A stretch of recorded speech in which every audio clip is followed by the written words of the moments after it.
Ever wondered what separates the guys who always seem to get the girl from those who constantly strike out? Here's the secret. It's not just about what they do, it's about how they think.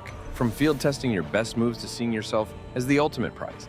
These are the strategies that make seduction effortless. Whether you're new to the game or you've been at it for a while, understanding these 10 game-changing mindsets will give you a serious edge. So if you're tired of striking out and ready to start winning, see how Ryan Gosling applied these mindsets to excel with women. By the end of this video, you'll have the tools to think like a skilled seducer. And trust me, success with women will come a whole lot easier.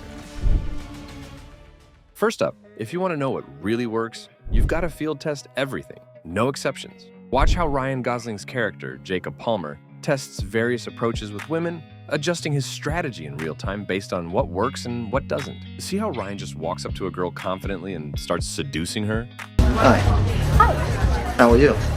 Good, how are you? I'm great. I'm Jacob. What's your name? Amy Johnson. Amy Johnson. I'm Jacob Palmer. How you doing? That's great. Good.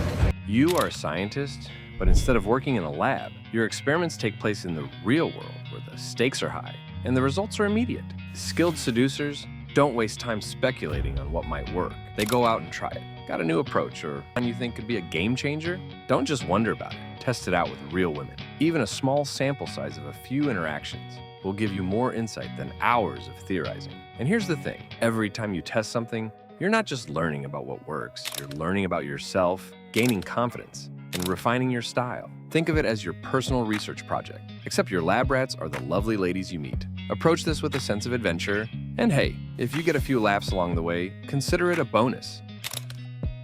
Seduction is a numbers game, and the sooner you accept that, the better. It's about playing the odds, not betting it all on one hand. Even the world's greatest seducers face rejection, more often than you might think. The key difference? They don't take it personally. Instead, they understand that every no is just one step closer to a yes. Rather than fixating on one girl, they play the field, knowing that success comes with persistence, just like Ryan does in this next clip. Let's get out of here. Yeah. Let's get out of here. Okay. Let's get out of here. Absolutely. Let's get out of here. Okay. Let's get out of here. Okay. Think of it more like a video game. You're bound to lose a few lives before you finally beat the boss. It's not about winning every time. It's about improving your odds with each new interaction. But the more you play, the better you get. And soon you'll find yourself breezing through levels that once seemed impossible. You're not trying to win every battle. You're focused on winning the war. I'm Jerry. Say, Jerry, I bet you got a ducky war story behind that lighter. Yeah, sure, I got stories. Here's a game changer. Start assuming she's already interested. It's a mindset that will change the way you approach every interaction. Channel your inner James Bond here. When was the last time you saw 007 doubting himself? Exactly. Most guys second-guess every little signal they get from women. A girl might lean in close, make prolonged eye contact, and yet they'll still wonder, is she really into me? Skilled seducers don't waste time doubting. They operate under the assumption that the woman is interested from the get-go. Check out how Ryan manages this in the following scene. Hi. Who looks like a carrot? Conan O'Brien. My friend, Hannah here thinks he's sexy. That's weird because I think that your friend Hannah is really sexy. Oh my God. This mindset not only boosts their confidence, but also allows them to act without hesitation, seizing the moment when it counts. And here's the kicker. Women are drawn to confidence. When you assume she's into you, it often becomes a self-fulfilling prophecy.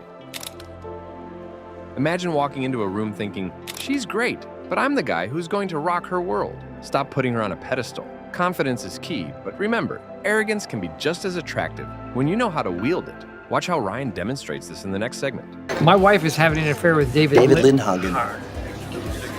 David Lindhagen, I know. How do I know that? No. I'm a total stranger. How would I know something so intimate about your wife? Too many guys get caught up in the idea that women are these untouchable beings. But the truth is, that mindset will sabotage your chances every time. When you start seeing yourself as the prize, everything changes. Like you bring value to the interaction. She's the one who's lucky to be talking to you. This confidence shift is what separates the boys from the men in the dating world. It's about recognizing your worth and communicating that in everything you do. You're not just another guy. You're the guy who's going to make an impact, who's going to turn heads and leave a lasting impression. Focus on what matters, getting results, not just her reaction. It's the difference between superficial success and real progress. It's easy to get caught up in a woman's reactions, her laughs, her smiles. But skilled seducers know that these are just surface-level cues. Think of it like a sales pitch. Sure, it's great if she's smiling, but if she's not buying, what's the point? What really matters is whether she's complying, whether she's moving toward your end goal. The key is to focus on results, like getting the date, moving closer to intimacy, or establishing a deeper connection, rather than just collecting validation. Skilled seducers are outcome-oriented. They don't just want a woman's attention. They want her investment, her commitment, her desire. By focusing on results, you're not just playing the game, you're winning it. It's like a dream. Do you want to feed him? Yeah. Remember, no matter how put together she seems, she probably spent half an hour debating whether her shoes matched her outfit this morning. We're all just trying to figure it out. Don't overthink it. At the end of the day, women are just human beings with their own quirks, insecurities, and desires. They're not mythical creatures. They're not impossible to figure out. Once you strip away the pedestal, you'll realize that interacting with women is much simpler. Embrace the fact that girls can be goofy, moody, and everything in between. And you'll find that the pressure lifts and your interactions become more natural. The key here is to see women for who they really are, not who you imagine them to be. Think of it like driving a car. If you stop in the middle of the road, you're more likely to cause a traffic jam than reach your destination.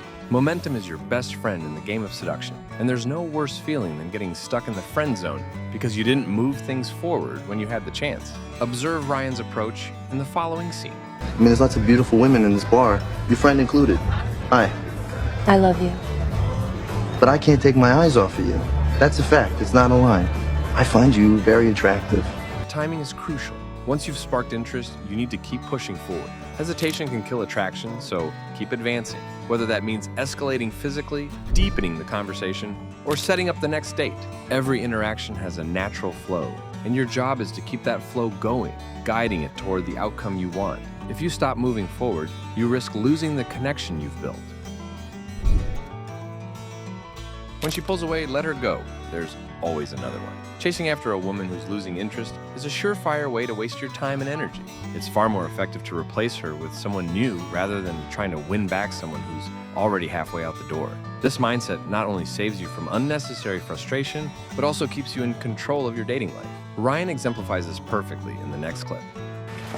Okay, so then what do we do? What happens now? Like logistically, what's your move? What do you mean, what's my move? What's your move? Like, what's your big move? I got lots of moves. When you're not tied down by the fear of losing one woman, you're free to explore new opportunities and connect with women who are genuinely interested in you. And here's the beauty of this mindset. It's like trying to catch a bus that's already pulled away. Why bother? Just wait for the next one, which is probably better anyway. And remember, the less you chase, the more they'll want to catch up with you. Now that you've got a glimpse into the mind of a skilled seducer, it's time to put these mindsets into action. Start by choosing just one of these strategies to focus on this week. The key is to start small. Don't overwhelm yourself by trying to change everything at once. Consistency is key. The more you practice, the more natural these mindsets will become. Remember, every interaction is a learning opportunity. Keep experimenting, keep refining your approach, and most importantly, keep believing in your ability to succeed. Let me know in the comments below, which of these mindsets are you going to focus on first? And if you've got any stories or experiences to share, drop those in the comments too. The best way to learn is by sharing and discussing with others. Lastly, if you found this video helpful, make sure to give it a thumbs up and don't forget to subscribe to the channel. Until next time, keep experimenting, keep learning, and remember, you've got this.